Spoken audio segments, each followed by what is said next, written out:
Hello, this is सपना बैद और आज हम सेंट्रल टेंडेंसी स्टार्ट कर रहे हैं। जैसे कि आपको दिखाई दे रहा है, कोई भी डेटा जो न्यूमेरिकल हो या फिर क्वालिटेटिव डेटा हो, उसका एक एवरेज देखना बड़ा ज़रूरी होता है। कोई भी एनालिसिस के लिए, मैथमेटिकल या स्टैटिस्टिकल एनालिसिस के लिए एक सेंट्रल टेंडेंसी, एक एवरेज देखना ज़रूरी होता है, नेसेसरी होता है, ताकि हम उस पूरे डेटा के बारे में, चाहे वो कितना ही बड़ा, कितना ही एनॉर्मस डेटा क्यों ना हो, एक आइडिया लगा सकें, एक अप्रोक्सीमेट आइडिया लगा सकें उस पूरे डेटा के बारे में। जैसे पॉपुलेशन कैसा है, उसका स्टैटिस्टिक कैसा है, उसकी पर कैपिटा इनकम कैसी है, इनइक्वालिटी कितनी है, या फिर स्टेट्स का डेटा ऑन एन एवरेज यदि हम ले रहे हैं कि कौन से स्टेट में कितने हॉस्पिटल्स हैं, कहाँ हॉस्पिटल कम, कहाँ हॉस्पिटल ज़्यादा। तो जब हमें एवरेज पता चल जाता है और एवरेज से बाकी चीज़ों का डिविएशंस पता चल जाता है, तो हमें इनइक्वालिटी का भी अंदाज़ा हो सकता है एंड उसके हिसाब से हम अपनी पॉलिसी को भी बदल सकते हैं। तो central tendency is very very useful in applications, economic applications, statistical applications and government decision making में बड़ी मदद मिलती है सेंट्रल टेंडेंसी से। ठीक है, तो let us start with central tendency.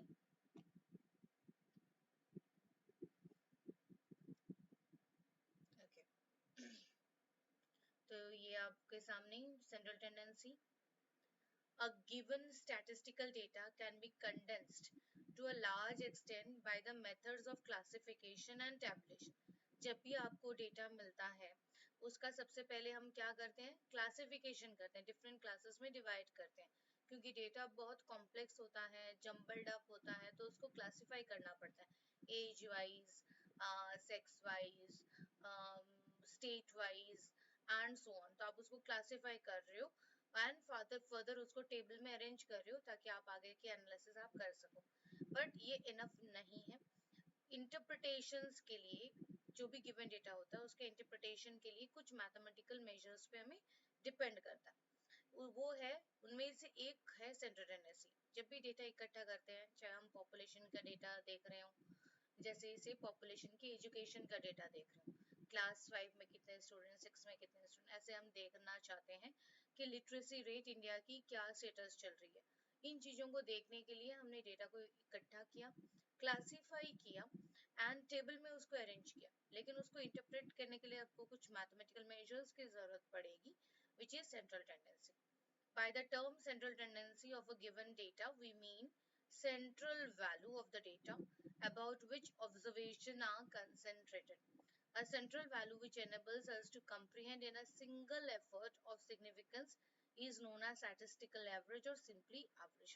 ठीक है, तो एक सिंगल एवरेज में हम चीजों को कंक्लूड करना चाहेंगे ताकि हम डेटा को इंटरप्रेट कर सकें। तो उसी का ही रिजल्ट है कि हमें मीन पढ़ना है, हमें मीडियन पढ़ना है, हमें मोड पढ़ना है। तीनों हमें पढ़ना है as a measures of central tendency. और सबसे पहले ऑफ कोर्स मीन। ठीक है, तो ये है सेंट्रल टेंडेंसी का इंट्रोडक्शन। तो ये हमारा स्टैटिस्टिक्स का सेक्शन है, जिसका हम फर्स्ट सेक्शन आज हम कर रहे हैं।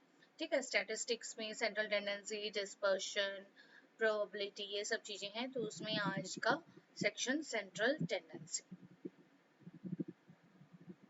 3 टाइप्स ऑफ मीन है, arithmetic mean, geometric mean and harmonic mean.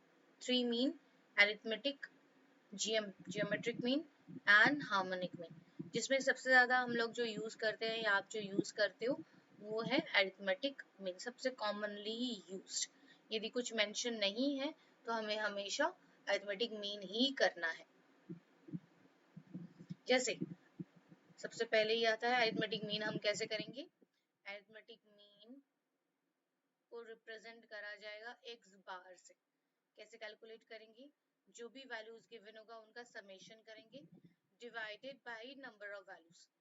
जो भी गिवन होगा, जो भी वैल्यूज गिवन होगी उनका टोटल लगाएंगे और जितने नंबर ऑफ वैल्यूज है उनसे उसको डिवाइड कर देंगे, तो हमें मिल जाएगा मीन या अरिथमेटिक मीन। ठीक है, तो सबसे पहले देखो वैल्यू है 3, 6, 24, 48। इन सारे वैल्यूज को ऐड कर दो, 3, 6, 9, 24, 33, 8, 50, 41, 71। ठीक है, इन सब का टोटल एडिशन कर लो, 3 + 6 + 24,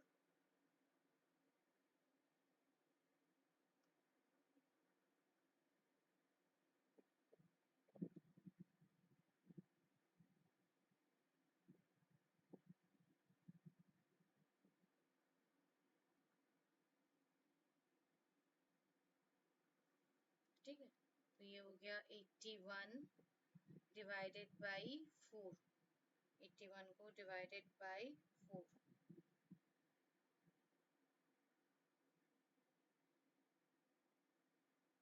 ठीक है। तो आया 20.25, ये है एवरेज। ठीक है, अरिथमेटिक मीन, सारे वैल्यूज को ऐड किया, ऐड करके divided by the number of variables आप करोगे तो वैल्यू आ जाएगा 20.25।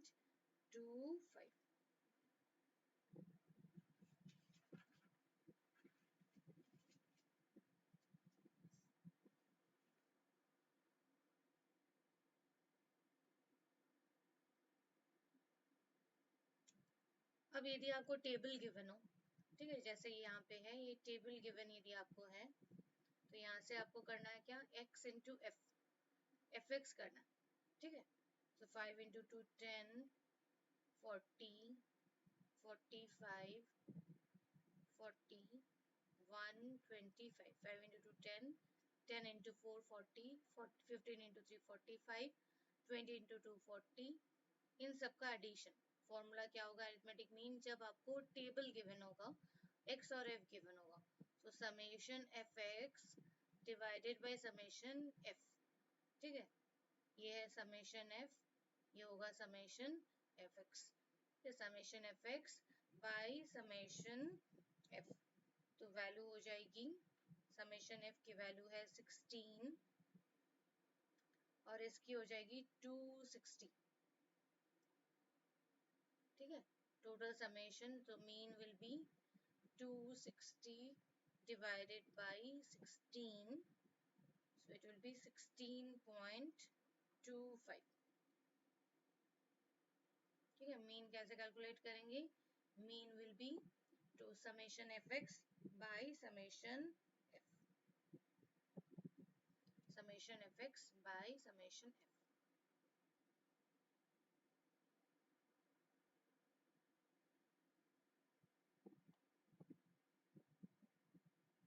ठीक है, तो मीन हमने देखा, मीन क्या है, एक अरिथमेटिक मीन है, क्वांटिटेटिव वैल्यूज का ये हो सकता है, और सारे वैल्यूज को ऐड करें multiplied by the number of values और divided by the number of values. ठीक है, तो summation F X by summation F is equal to mean. सम हम साथ में ही मीन मीडियन मोड के एक साथ ही कर लेंगे। तो सबसे पहले थोड़े से प्रॉपर्टीज देख लेते हैं। It is easy to calculate and easy to understand. For counting mean, all data are utilized. It can be determined even when only the number of items and their aggregate are known. जैसे summation x कर रहे हो तो summation x भी हमें पता है और समेशन f या n नंबर ऑफ वैल्यूज हमें पता है, तब भी मीन आ जाएगी। सारे वैल्यूज हमें पता करने की जरूरत नहीं है, लेकिन मीन हमेशा सारे वैल्यूज का टोटल होता है, तो टोटल में ऑटोमेटिकली वो सारे वैल्यूज आ रहे हैं, इसीलिए we know only the sum and the number of values, तब भी मीन कैलकुलेट हो जाएगा। Mean is dependent on all values. एक भी वैल्यू यदि मिसिंग हुआ, जैसे 2 4 6 8 का यदि आपको मीन निकालना है, एक भी वैल्यू मिसिंग हुआ तो मीन कैलकुलेट तो होगा लेकिन वो गलत कैलकुलेशन हो जाएगी। So mean depends on all the values. ठीक है, मीन हर एक वैल्यू पे डिपेंड करता है, और यदि आपको समेशन भी पता है तब भी आपका मीन आ सकता है। Further mathematical treatment, algebraically it can be treated, क्योंकि इसका हम जब सम कर रहे हैं, दो यदि आपको मीन पता हो तो कॉमन मीन भी फाइंड हो सकता है, तो आगे आप इसका इक्वेशन भी बना सकते हो। It provides a good basis to compare two और मोर फ्रीक्वेंसी डिस्ट्रीब्यूशन। दो चीजों में, दो क्लासेस में, दो स्टेट्स में कंपैरिजन में मीन की कंपैरिजन बड़ी आसानी से हो जाती है।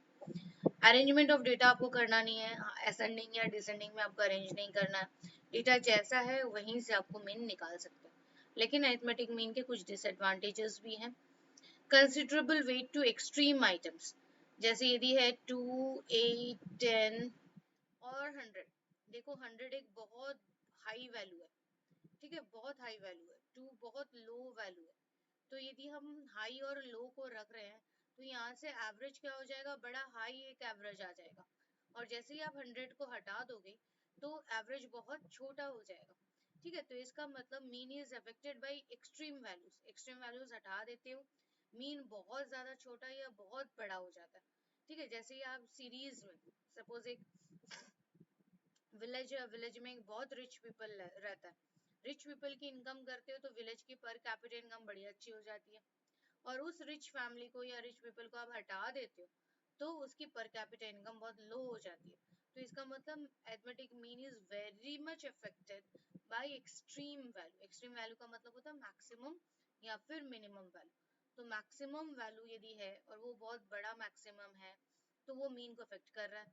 आप मीन भी बहुत और छोटा वैल्यू यदि ले रहे हो, बहुत ही छोटा वैल्यू है सीरीज में, और बाई चांस वो मिस हो गया तो एवरेज आपका एवरेज बहुत हाई दिखाई देगा, और हाई वैल्यूज यदि है और भी इन केस आपका वो मिस हो गया तो आपका वैल्यू बहुत लो।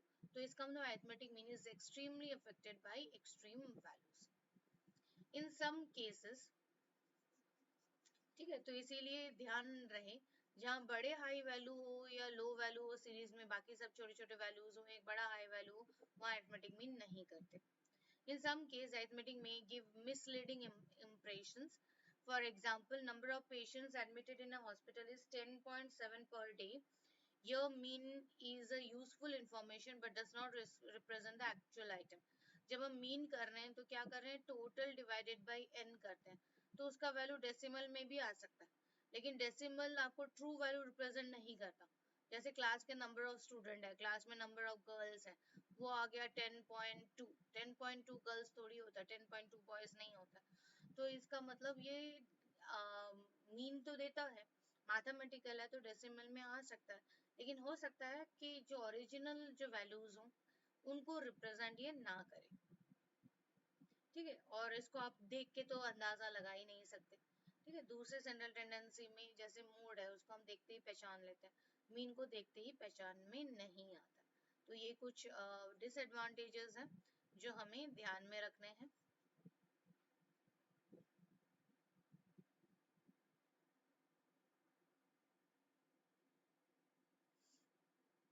कंबाइंड मीन वाला फीचर मैं अभी बात ही कर रही थी कि दो ग्रुप का यदि मीन पता है तो कॉमन मीन, जैसे क्लास 1 ग्रुप है, क्लास 2 ग्रुप है, दोनों का यदि आपको एवरेज पता हो तो कॉमन एवरेज निकल सकता है। ठीक है, यदि आपको से 10 स्टेट का एवरेज पता हो तो कॉमन एक एवरेज निकल सकता है, so that is combined mean. तो उसके लिए फॉर्मूला देखो क्या यूज हुआ है, n1 x1 n2 x2 divided by n1 n2 equal to common mean. N1 is number of values in the first group, average of the first group, number of values of the second group, average of the second group divided by total number both the group मिला के equal to common mean। जैसे यहाँ पे देखो example मैंने लिया है कि mean salary of all employee in a company is 28,500। इसका मतलब कॉमन जो एवरेज है वो है 28,500। The mean salaries of male and female, तो कंपनी को डिवाइड करा मैंने दो ग्रुप में, एक है मेल एक है फीमेल। मेल कितने हैं n1, फीमेल कितने हैं n2। मेल की जो सैलरीज है वो है से 30,000 और फीमेल की सैलरी है 25,000 और कॉमन सैलरी है 28,500। ठीक है, अब वो पूछ रहे हैं find the percentage of male and female employed by the company, company ने कितने परसेंटेज लोगों को एम्प्लॉय किया है। ठीक है, तो हमें क्या क्या इन्फॉर्मेशन जरूरी होता है कंबाइंड मीन में, दोनों ग्रुप में कितने लोग हैं, फर्स्ट ग्रुप में सेकंड ग्रुप में, फर्स्ट ग्रुप का एवरेज कितना है, सेकंड ग्रुप का एवरेज कितना है, तो कॉमन एवरेज आ जाएगा। या फिर आपको कॉमन एवरेज दे दिया जाएगा, दोनों ग्रुप में से कोई एक ग्रुप का एवरेज बताना होगा या फिर number of people belonging to that group बताना होगा। ठीक है, तो फाइंड करने लायक क्या हो सकता है, n1 n2 गिवन हो सकती है, x1 x2 गिवन हो सकती है, आपको x फाइंड करना पड़े, या फिर आपको x ही गिवन है, कॉमन मीन ही, जैसे इस क्वेश्चन में कॉमन मीन गिवन है, आपको दोनों का एवरेज भी गिवन है, और आपको फाइंड क्या करना है, आपको n और n1 और n2 फाइंड करना है, ठीक है। Number of male and number of people find करना है, उनका परसेंटेज फाइंड करना है, ठीक है। तो चलो करते हैं, पुट करते हैं जो जो इन्फॉर्मेशन हमारे पास है, अकॉर्डिंगली डेटा को हम पुट करते हैं। हमारे पास इन्फॉर्मेशन क्या है कि average salary of male and average salary of female given है, एंड कॉमन एवरेज भी गिवन है, एवरेज सैलरी भी गिवन है, कॉमन एवरेज भी गिवन है। सो 28,500 ये कॉमन एवरेज, मेल का average salary 30,000, number of male n1, number of female नहीं पता n2 है, उनकी average salary 25,000, n2 divided by n1 plus n2, ठीक है। ये हो गया, हमने फॉर्मूला में इसको पुट कर दिया। अब इसको क्रॉस कर देंगे, इसको क्या करेंगे, क्रॉस कर देंगे। तो ये हो जाएगा 28,501 प्लस 28,502 इक्वल टू 30,001, 25,002,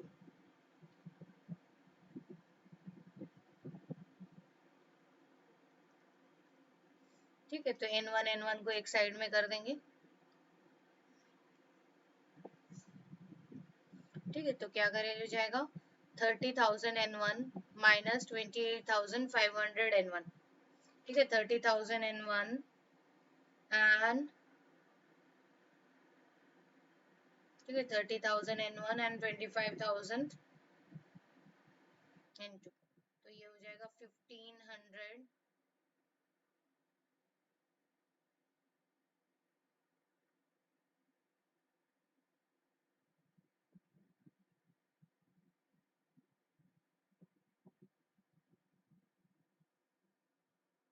28,500, 30,000, 30,000 में से 30,000 में से 28,500 माइनस कर देते हैं, ठीक है। तो कितना रहता है 1,500, 28 रहता तो 2,000 होता, 500 और तो हो गया 1,500, और इधर रहेगा 25,000 है और 28,500, तो ये रह जाएगा 3,500 n2, ठीक।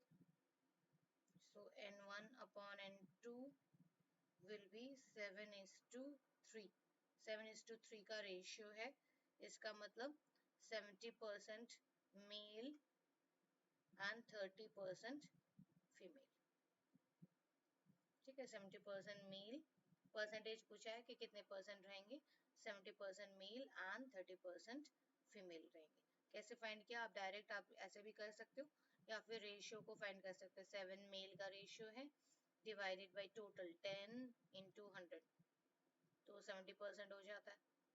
और यदि आप फीमेल का देखना चाहते हो तो n2 फीमेल 3, टोटल कितना है 7 प्लस 3 10 इंटू 100, तो ये हो गया 30%। तो एक 70% होगा तो दूसरा 30% ही होगा, ठीक है। This is how we do. अब आते हैं जियोमेट्रिक मीन पे।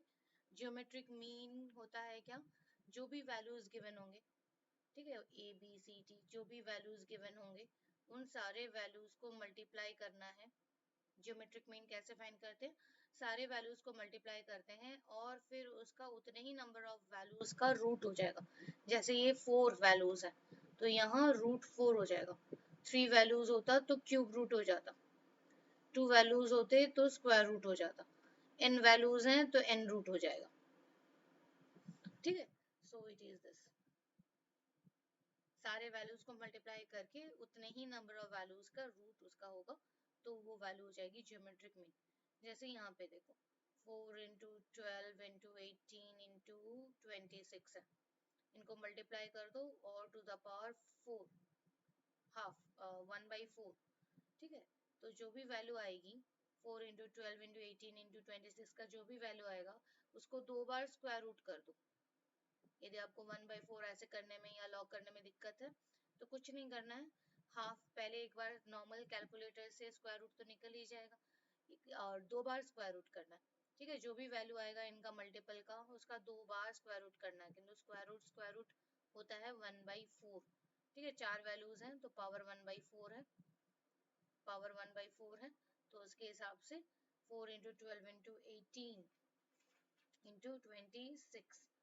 ठीक है, तो वैल्यू आपका हो जाएगा 22464। इसका आप जब स्क्वायर रूट निकालते हो तो आ जाएगा 4.35। उसका एक बार वापस आप स्क्वायर रूट निकालोगे तो आ जाएगा 1.08। ठीक है,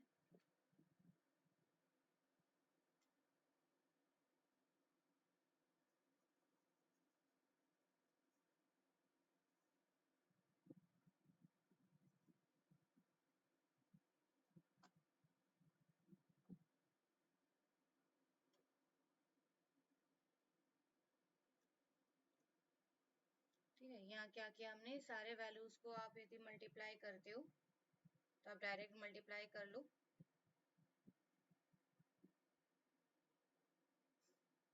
ठीक है, इन वैल्यूज का स्क्वायर रूट निकालना है एक बार और फिर वापस 2 बार स्क्वायर रूट।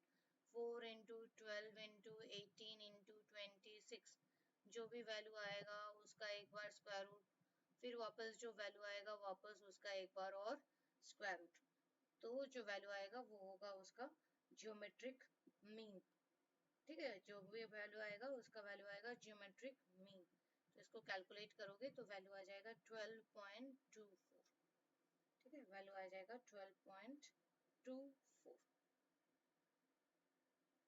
अब आते हैं हार्मोनिक मीन पे। हार्मोनिक मीन है रेसिप्रोकल का मीन। जो भी वैल्यूज होंगी ए बी सी, सपोज ये वैल्यूज हैं, इनका रेसिप्रोकल 1/a 1/b 1/c, तो इनके रेसिप्रोकल को ऐड करके n divided by summation of the reciprocal. ठीक है, ये है उसका हार्मोनिक मीन का। So harmonic mean for an observation is the total number divided by the sum of the reciprocal of the number. ठीक है, total number divided by the sum of the reciprocal of the number. सबके reciprocal निकाल लिए, उन सबका addition कर दिया। So n divided by reciprocal, जैसे इसका यदि हम करें तो it will be 4 values. So 4 divided by 1/3, 1/6, 1/12, 1/15। ठीक है, 4 divided by 1/3, 1/6, 1/12, 1/15। तो जब आप इसका रेसिप्रोकल करोगे तो आ जाएगा आपका 4 divided by 0.33, 0.167, 0.6833 प्लस 0.067। ठीक है, तो इसका वैल्यू आ जाएगा 0.4 divided by 0.6473 इक्वल टू 6.179। ठीक है, तो रेसिप्रोकल सम करके उनका रेसिप्रोकल से उनको डिवाइड करना। जैसे नेक्स्ट क्वेश्चन में देखो, a motor car distance 50 miles 4 times, the first time at 50, second at 20, third at 40 and fourth at, calculate the average। ठीक है, तो आपने लिया है harmonic mean. Harmonic mean speed weed के लिए हमें हमेशा हार्मोनिक मीन लेना है। तो 4 डिवाइडेड बाई 1/50, सेकेंड है क्या 1/20, थर्ड है 1/40, लास्ट में 1/25।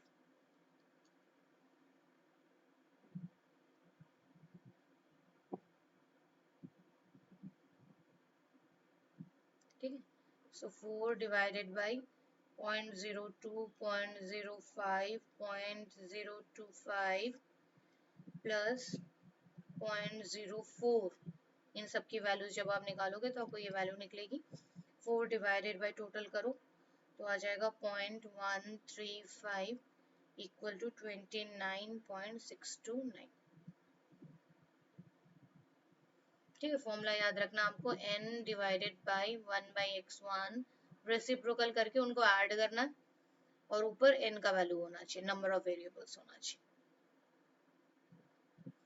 हार्मोनिक मीन का एडवांटेज क्या है? Like arithmetic mean, geometric mean. It is also based on all observation.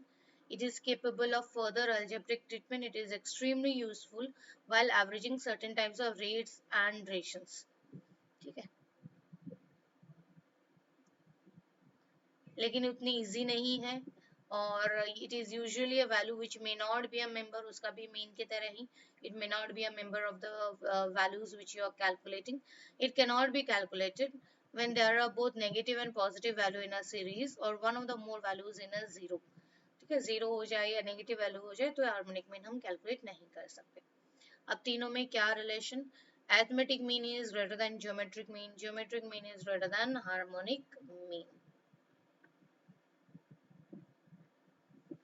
जैसे यदि आपको arithmetic mean and geometric mean given है, आपको हार्मोनिक मीन फाइंड करना.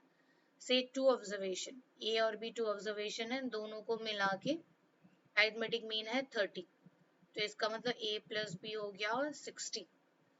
अब बोल रहे हैं हार्मोनिक ज्योमेट्रिक मीन आपका 18 है. ज्योमेट्रिक मीन का मतलब होता है A B, root A B is 18 और ए बी इज, रूट उधर जाएगा तो स्क्वायर होके आएगा, तो इट विल बी 18 स्क्वायर. ठीक है, ए बी की वैल्यू हो गई 18 स्क्वायर विच इज 360 324. अब हमें फाइंड करना है क्या? Harmonic mean. Harmonic mean is two, दो ऑब्जर्वेशन है, 1 by A plus 1 by B. ठीक है, तो ये वैल्यू हो जाएगी 2 A B, A plus B. ठीक है, ए बी एलसीएम है तो एलसीएम ए बी आ जाएगा, ये उधर बी, ये ए प्लस बी हो गया, और नीचे जो एलसीएम का ए बी आया था वो मैंने ऊपर भेज दिया. तो 2 A plus B values put कर लेते हैं. 2 A B, 2 into A B 324, A plus B का वैल्यू 60, सारे वैल्यूज हमें हमारे पास हैं. तो 2 into 324 divided by 60.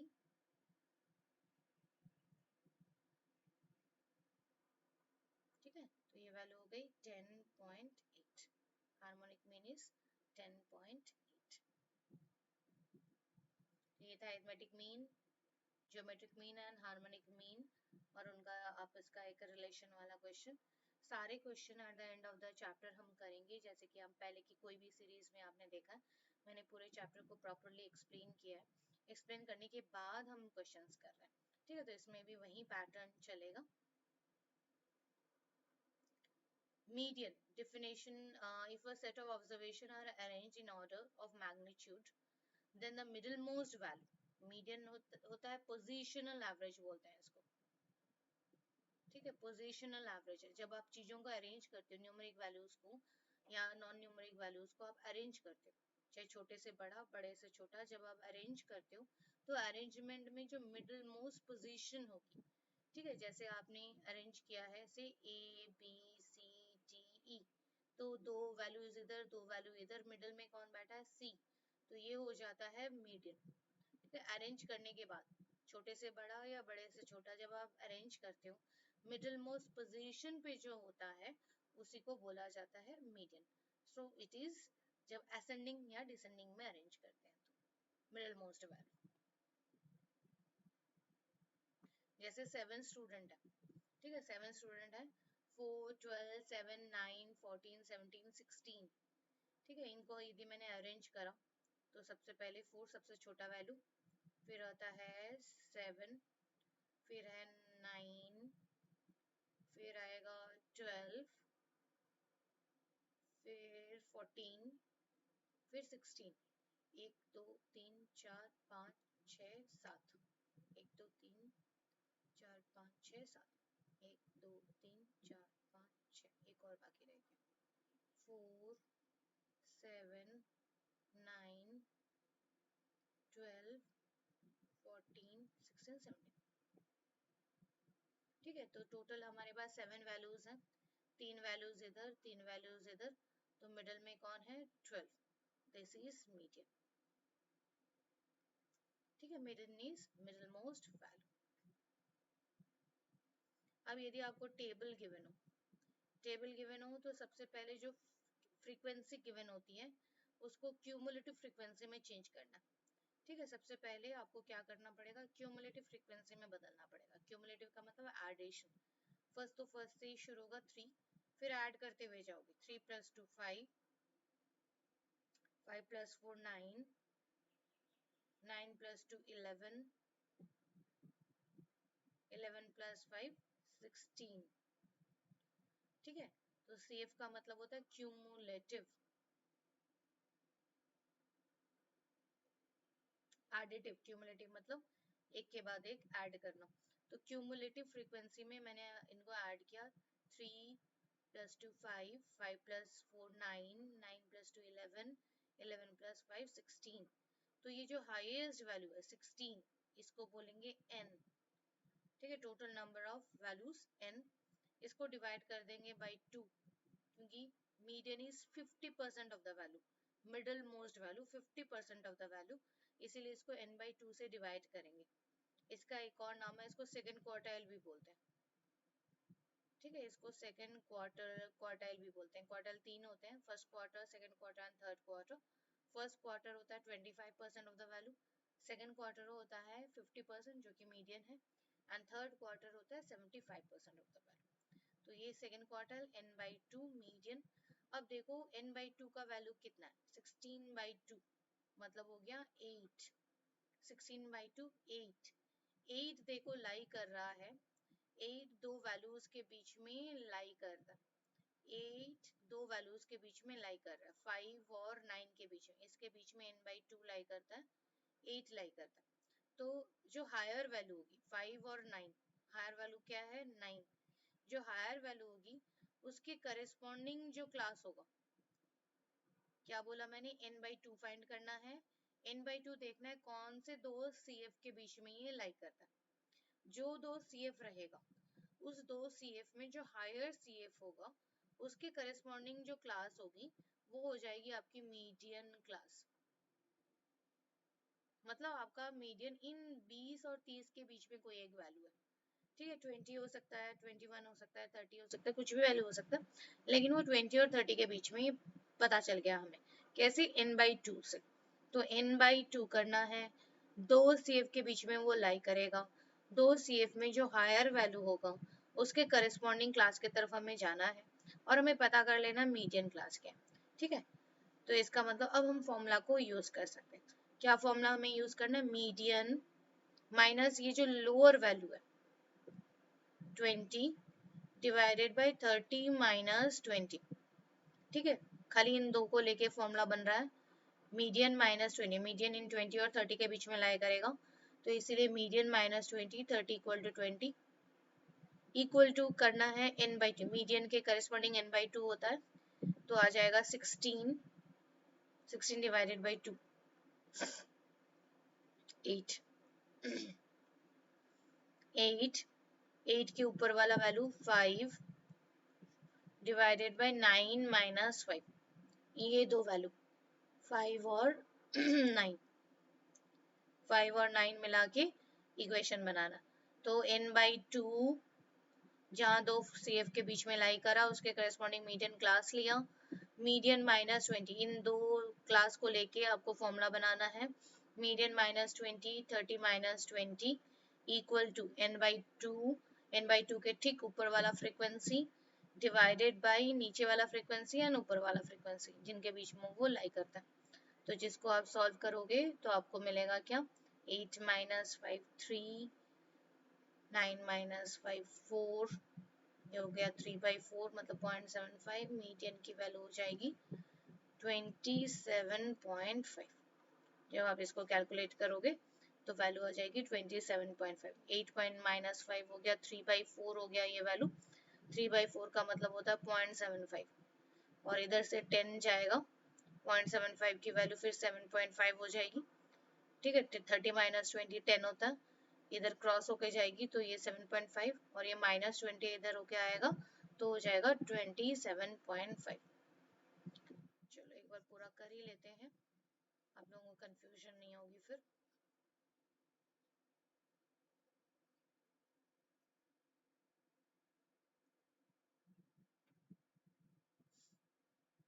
Median -20 divided by 10 8 minus 5 3, 9 minus 5 4,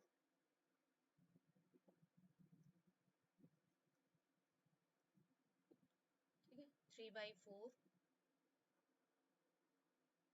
इसको हम क्रॉस कर दें इधर, तो ये हो जाएगा 3/4 इंटू 10, ठीक है। तो इस 10 को हटा दो इधर से, तो 3/4 इंटू 10, तो मीडियन माइनस 20, तो ये हो जाएगा 2 2 ज़ा 4, 2 5 ज़ा 10, ठीक है 2.5, 3 इंटू 2.5 7.5, तो ये उधर गया 20 उधर गया, तो मीडियन 7.5 प्लस 20 इक्वल टू 27.5, ठीक है। तो दैट इज अब एडवांटेजेस ऑफ मीडियन।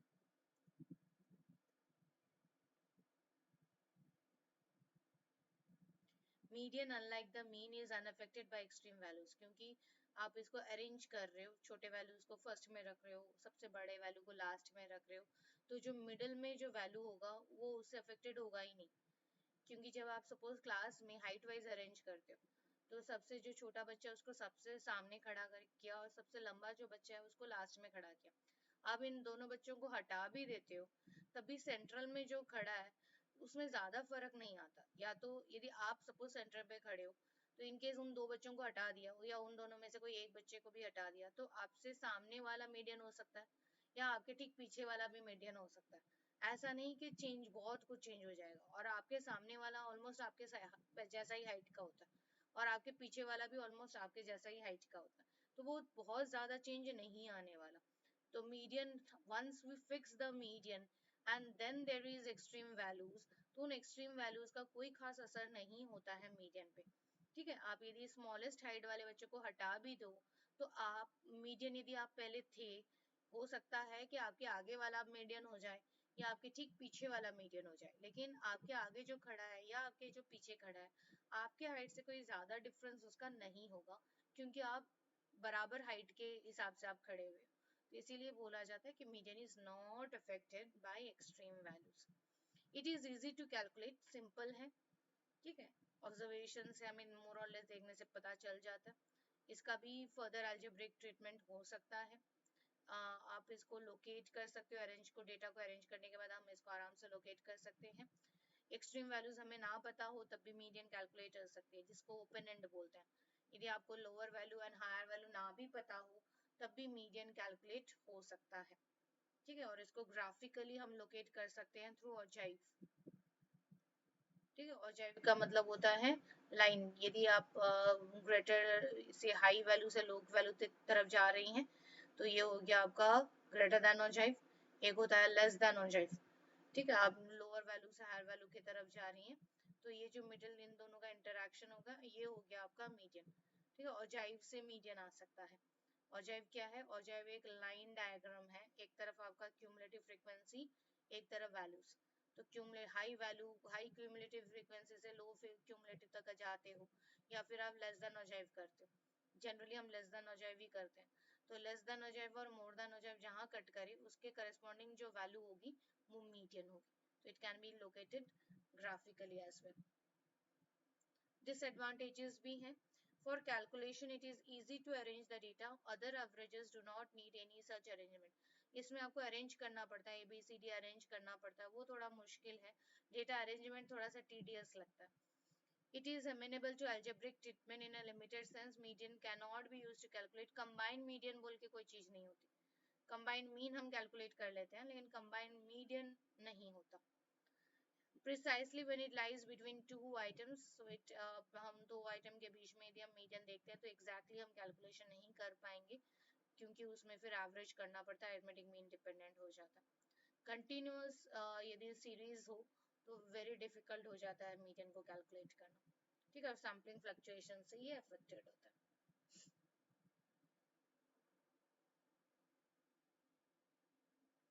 ठीक है। मोड क्या है? मोड मेरे हिसाब से सबसे आसानी से इंस्पेक्शन से पता चल जाता है। जो वैल्यू सबसे ज्यादा बार ऑकर करे, हाईएस्ट फ्रीक्वेंसी, जो वैल्यू सबसे ज्यादा बार ऑकर करे।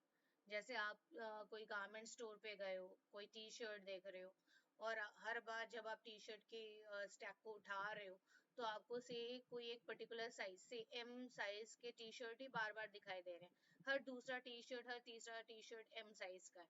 इसका मतलब समझ लो कि एम हाईएस्ट फ्रीक्वेंसी वाला है। इसका मतलब उस स्टोर में सबसे ज्यादा साइज का जो प्रोडक्ट बिकता है वो एम साइज का बिकता है। इसका मतलब एम आपका मोड हो गया, जो मीडियम साइज बोलते हैं। मीडियम साइज सबसे ज्यादा फ्रीक्वेंसी होती है। जैसे आप टीवी चैनल देख रहे होते हो, कोई चैनल पे आप बार बार घूम घूम के आते हो, एक ही चैनल को बार बार बार बार बार बार आप देख रहे हो। एक साथ चार पांच चैनल देख रहे हो, लेकिन एक चैनल पे आप बार बार क्लिक कर रहे हो। तो जिस चैनल को आप सबसे ज्यादा बार क्लिक करते हो वो हो गया आपका मीडियन। तो median shows the number of frequency, कितनी बार वो चीज ऑकर करता है, नंबर ऑफ ऑकरेंस। तो जो वैल्यू सबसे ज्यादा बार आएगा वो होगा मोड। ठीक है, तो mode is this highest number. Formula है ये L F1 F0 two F1। तो F1 और F0 क्या है? F1 मॉडल क्लास जो होगा, जिस क्लास में सबसे हाईएस्ट फ्रीक्वेंसी होगी उस क्लास की फ्रीक्वेंसी को F1 बोलेंगे। F0 उससे ठीक पीछे पहले वाला फ्रीक्वेंसी, F2 उसके बाद वाला फ्रीक्वेंसी। I होता है जो क्लास का डिफरेंस होगा। ठीक है, दो क्लास में 20 30 मतलब डिफरेंस हो गया 10। ठीक है, तो उसको बोला जाएगा class difference, that is mode. और सीरीज से जो वैल्यू सबसे ज्यादा बार ऑकर करेगी वही मोड है। जैसे यहाँ देखो 10 14 24 27 24 12 11 17, तो 24 दो बार रिपीट हो गया। बाकी कोई भी वैल्यू दो बार रिपीट नहीं हुआ, 24 दो बार रिपीट हो गया, 2 टाइम्स रिपीटेड हो गया। तो इसका मतलब 24 ही मोड है। बाकी सब एक एक बार रिपीट हुए। यदि 17 तीन बार रिपीट हो जाता, 17 3 टाइम्स रिपीट हो जाता, तो इसका मतलब 17 मोड हो जाता। और यदि ये भी दो बार रिपीट होता तो ये भी मोड हो जाता, सीरीज फिर बाई मोडल सीरीज हो जाती। ठीक है, तो ये एक इसका डिसएडवांटेज भी है कि एक सीरीज में दो मोड भी हो सकते हैं, तीन मोड भी हो सकते हैं। डिपेंड कर रहा है कौन से वैल्यूज कितनी बार ऑकर कर रहे हैं।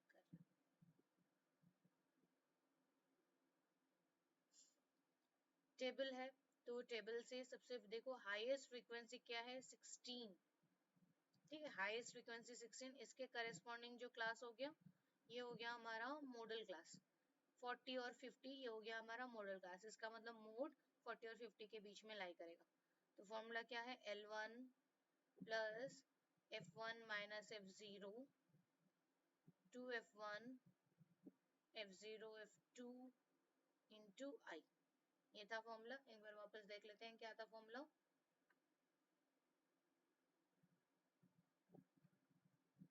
देखो L1 plus F1 minus F0 two F1 minus F0 minus F2 into I,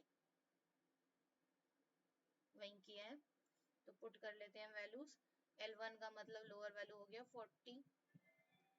ठीक है, 40 और F1 minus F0, F1 minus F0।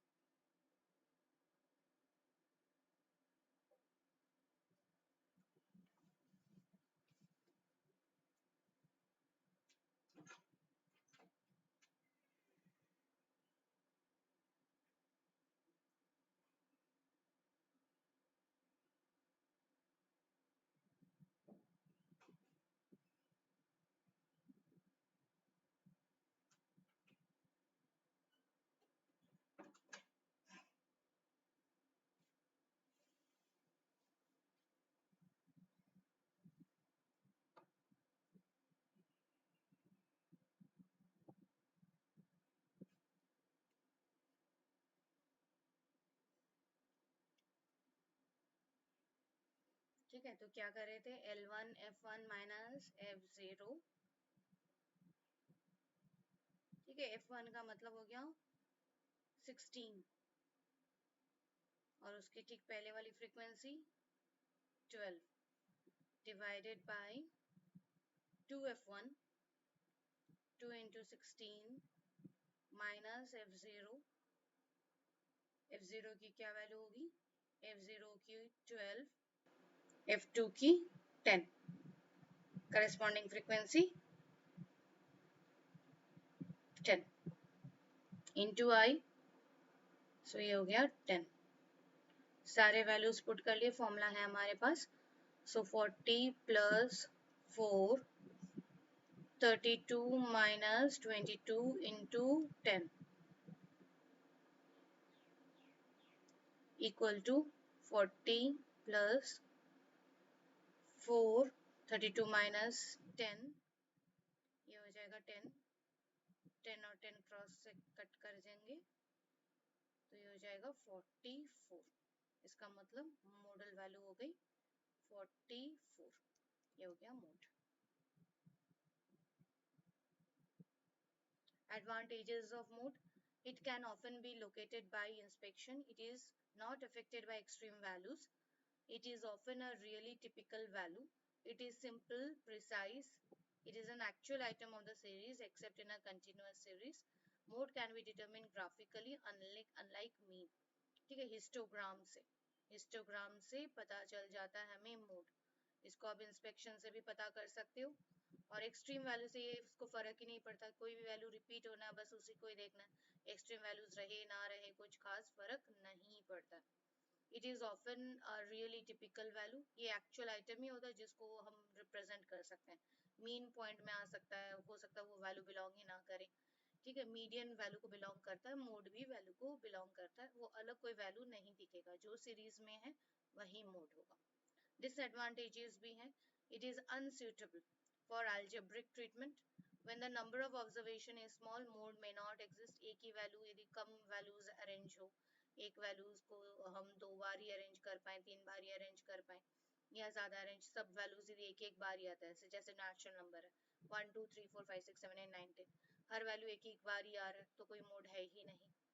ठीक है, value of mode is not based on each, सारे वैल्यूज पे ये डिपेंड नहीं करता, क्योंकि तो ये तो एक ही वैल्यू है, सिर्फ हम यहाँ फ्रीक्वेंसी देख रहे हैं, तो ये सारे वैल्यूज पे डिपेंड नहीं करता। does not lead to aggregate if the mode and total number of items are given, तो वहां से हमें मोड का पता नहीं चलेगा। एम्पिरिकल रिलेशन है, मीन मीडियन और मोड में भी आपस में रिलेशन है ये, mean minus mode is equal to 3 mean minus median. Data यदि स्क्यूड हुआ, एसिमेट्रिकल हुआ, ठीक है, डेटा एक जैसा नहीं है, एक जैसा, सिमेट्रिकल का मतलब होता है सारे वैल्यूज सेम होना, 2 2 2 2 2, तब तो mean equal to mode equal to median हो सकता है। लेकिन जब सारे वैल्यूज सेम ना हो, ठीक है, सारे वैल्यूज जब सेम ना हो तो mean is not equal to median, median is not equal to mode. तीनों वैल्यूज अलग अलग होते हैं, तीनों वैल्यूज सेम नहीं होते हैं।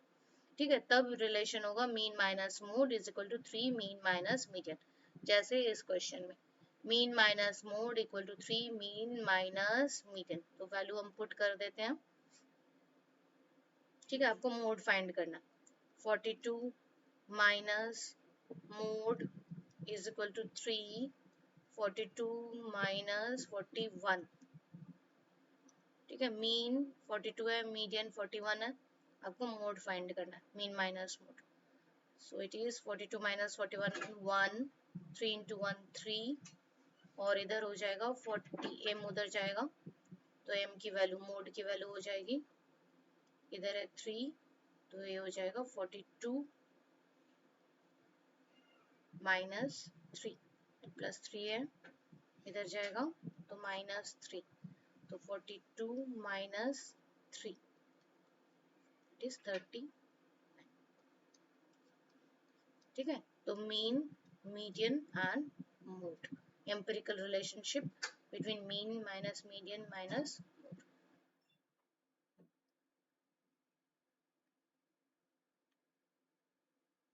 ठीक है, so let us start with questions now.